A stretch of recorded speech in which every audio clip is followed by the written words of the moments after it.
हम कहते हैं ना कि प्रदोष के दिन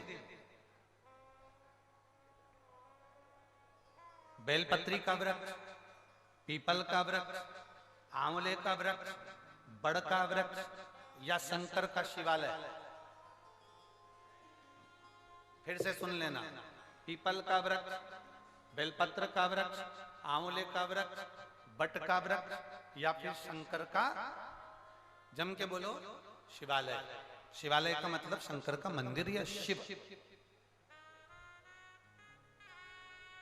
प्रदोष के दिन अगर आपको लग रहा है कि हमारे यहाँ पितृदोष है, बहुत तकलीफ चल रही है, बहुत कोई ने कहा पितृदोष है, कोई कह रहा है पितरों का, तुम्हारे यहाँ ये तकलीफ है, पितरों की ये तकलीफ है, पितरों की वो तकलीफ है, पितरों की ये तकलीफ है, बार बार अगर कोई कह रहा है तो फिर आपको उसमें स्मरण करना पड़ेगा कि हम चावल के कितने दाने भगवान शंकर को समर्पित कर दें कि भोलेनाथ हमारे पितरों को तृप्त कर दें।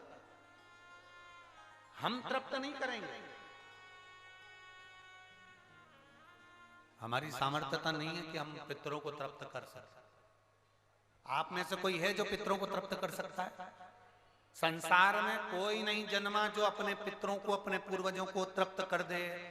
गया जी का पिंडदान कर लो, तर्पण कर लो, तिलांजलि दे दो, घर में ब्राह्मण भोज करा दो, साधु भोज करा दो, संत भोज करा दो, तुम दुनिया भर का सारा 50 काम कर लो, उसके बाद भी तुम पत्रिका किसी को दिखाओगे तो वो भी कह देगा तुम्हारे यहाँ, फिर वापिस कहेगा कि पितृ दोष है। अब तुमने अभी इतना अनुष्ठान करा, इतना पिंडदान करा, इतना तर्पण करा, इतनी तिलांजलि करी, इतना इतना सब कुछ करा, इसके बाद वापिस पितृदोष आ गया, फिर वापिस पितृदोष। क्यों? दुनिया में ऐसा कोई नहीं जन्मा जो अपने पितरों को तृप्त कर। आप अपने घर के लोगों को तृप्त नहीं करते, जो जिंदा हैं वो उनको बोलो री भाई, जीजियो सही है कि गलत है? जो जिंदा हैं, माँ बाप अपने बेटे के लिए कितना भी कर ले, कितना भी, आखिरी में एक दिन बेटा कह देता तुमने हमारे लिए क्या करा।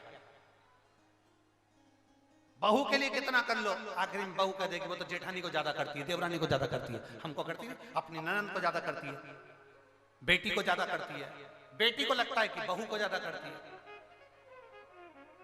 दामाद को लगता है बेटी को ज्यादा करती है, नाती पंती सबको कितना भी कर लो तुम, अपने अड़ोसी पड़ोसी तुम्हारे रिश्तेदारों को तुम कितना भी दे लो, कितना भी कर लो, पर जब ये तृप्त नहीं हुए तो वो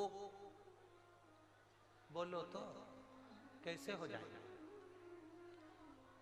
अपनी सामर्थ्यता है, अपनी सामर्थ्यता है कि अपन तृप्त कर ले उनको? अपनी कोई सामर्थ्यता नहीं है कि अपन पितरों को तृप्त कर ले, या अपनी सामर्थ्यता के अंतर्गत नहीं, ये अपनी सामर्थ्यता नहीं है कि हम अपने पूर्वजों को, अपने पितरों को तृप्त कर।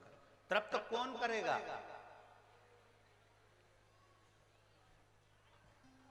जिनकी शरण में पित्र है। वास्तु के देवता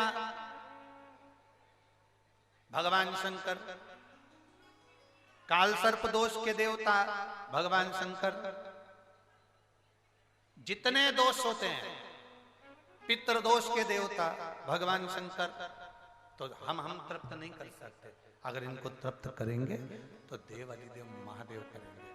आप 7 चावल के दाने, या तो पीपल, बेलपत्र, आंवला, बटवृक्ष या फिर शिवालय, प्रदोष के दिन 7 चावल के दाने आप इन जगह में से कहीं पर भी अगर आप समर्पित कर देते हैं तो उसके बाद आप जो जिंदगी जी रहे हैं, और 3 महीने फिर आप अंदाजा लगा कर देखना कि आपने जो 7 चावल के दाने इन स्थान पर अगर आपने समर्पित करे तो उसका फल पितरों को मिला कि नहीं मिला, और उसका फल हमें प्राप्त हुआ क्या?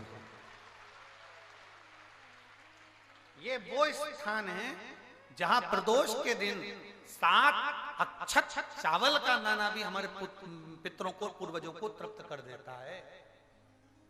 कौन कौन सा स्थान वापिस बोलेंगे सभी लोग? पहला पीपल, दूसरा बेलपत्र, तीसरा आंवला, चौथा बटवृक्ष और 5वां शिवालय, शंकर भगवान का स्थान। अब इसको समझना आपके ऊपर निर्भर है।